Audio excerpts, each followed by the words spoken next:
How to download ChatGPT on iPhone.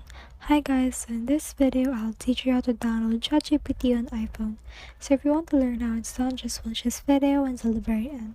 It's just pretty quick and simple, so let's go. So to do that, I will teach you two methods. The first method involves heading over to your app store and then searching for ChatGPT or OpenAI right here. So let's search for OpenAI. Then this will present us some results, so let's just wait for this to load. So you can just click on this right here, ChatGPT, and click on get right here. So just download that and you should be able to install ChatGPT on your iPhone. So the next method, head it over to your Safari, then look for chat.openai.com. You don't need to log in. What you need to do is just click on this share button right here. Then scroll down until you can see this add to home screen. So click on that and then let's name it ChatGPT and click on add.